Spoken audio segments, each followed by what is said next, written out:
السلام عليكم ورحمة الله. شخباركم؟ نتمنى تكونوا بخير وعلى خير وانتم كتشاهدوا هذا الفيديو. مرحبا بكم معايا من جديد متتبعين قناة مطبخ فدوى. اليوم ان شاء الله غادا نقدم لكم هاد الكيك. هذا كيجي رائع ويحمر لنا وجهنا بطبيعة الحال مع الضياف، وما فيهش شي مكونات اللي هي كثيرة، يعني في متناول الجميع ان شاء الله.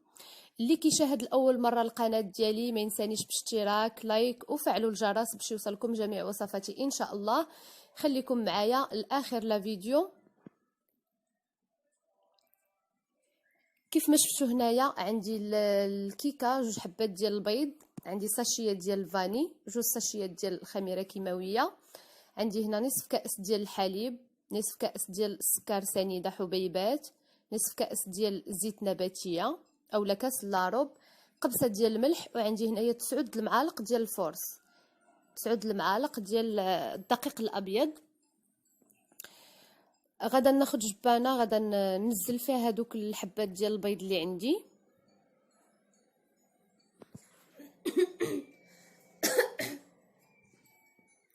غادا نزيد عليهم قبيصه ديال الملحه. البيض بطبيعه الحال البنات يكون بحراره المطبخ، وغنزيد عليهم الفاني، غنزيد عليهم سكر سنيده،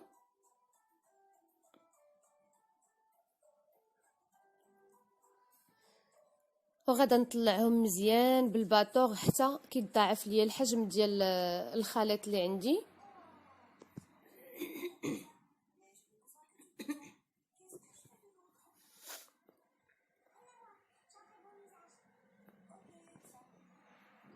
هاد الكيك هذا كيجينا على الشكل ديال جينواز، يعني ما تيجيناش خفيف بزاف وما تيجيش ثقيل.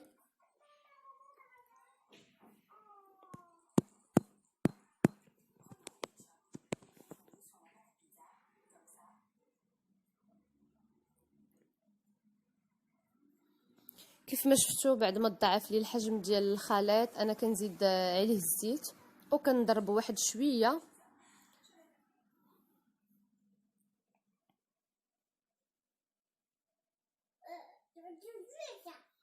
كيف ما شفتوا انا استغنيت دابا على الخلاط الكهربائي، وغادا ناخذ غير ملعقه خشبيه وغادا نبدا نخلط بعد ما ضفت هذاك الحليب اللي عندي. غادا ناخذ هذوك الساشيات ديال الخميره وغادا نضيفهم للدقيق.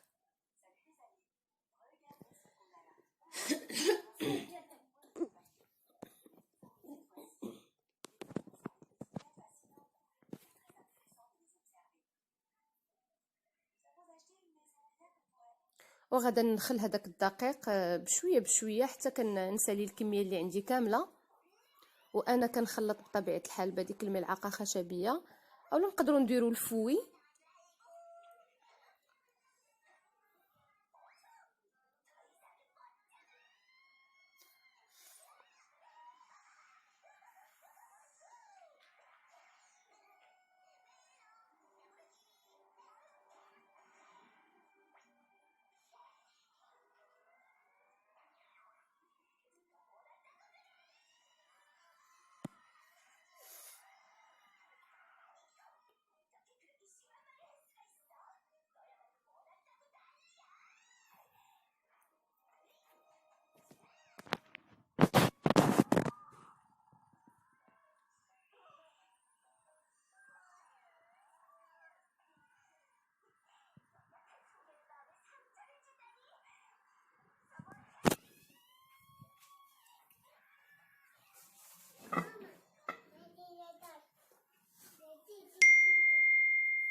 صافي كيف ما شفتوا الخليط كيبان لكم شويه ثقيل، فهو ما غاديش يبقى هكذايا، غادي يطلق شي شويه.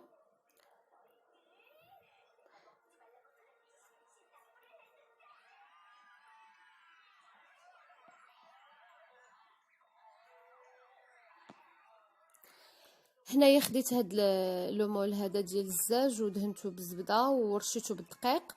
المول عندي شويه كبير والاخر عاوتاني صغير، يعني ما عنديش مميان. دونك الا كان عندكم صغر من هذا شي شويه هو اللي تستعملوا. انا هذاك الاخر جاني صغير واستعملت هذا جاني شويه كبير، باش قد ما كان صغر شي شويه كتجينا الكيكه طالعه اكثر. صافي غادا ندخلها هنا للفران، مسخناه على درجه حراره 180 درجه. في هاد الاثناء غادا نوجد لا كريم باش غادي نزينو هاد الكيك هادي. انا عندي لا كريم شونتي وعندي كاس ديال الحليب بعد ما درتو في كونجيلاتور بارد مزيان مزيان. الحليب خصو يكون بارد البنات، وحتى لا كريم راه كنت دايره في المجمد، يعني برد حتى هو واحد 5 ديال الدقائق. هاد الساشيه ديال لا كريم انا محيده منها 3 د المعالق ودرتها مع كاس الحليب، يعني ناقصه منها 3 ديال المعالق ديال بودغه لا كريم شونتي باش ما تجيناش عاوتاني قاصحه بزاف. صافي وكنطلع الكريمه اللي عندي حتى كنحصل على القوام المطلوب، يعني تكون قاصحه. ها هي كيف ما شفتوا كتولي لنا ديك الكريمه شاده في راسها.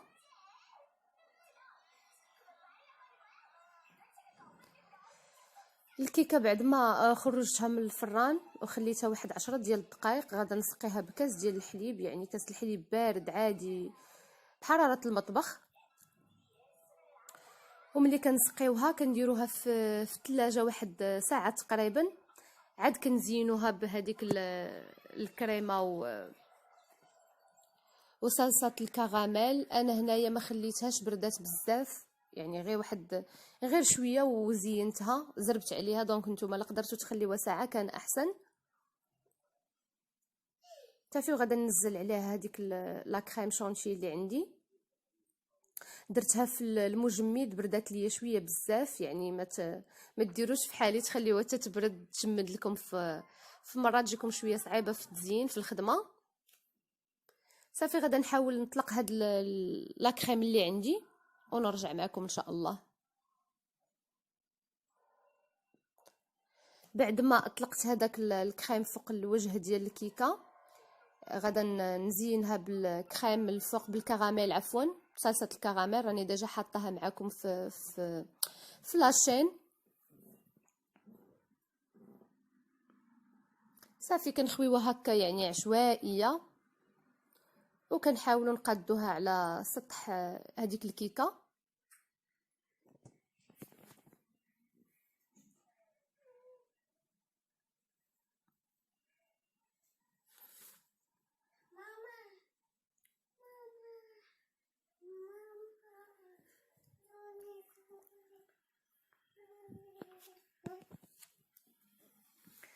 صافي كيف ما شفتوا معايا وندخلوها للثلاجه حتى كتبرد مزيان. وكان هذا هو الشكل النهائي ديال الكيكه ديالنا بلا كريم وصلصه الكراميل. كتجي لذيذه ان شاء الله، غادي نجربوها وما غاديش تندموا عليها. وما تنساونيش من اشتراك في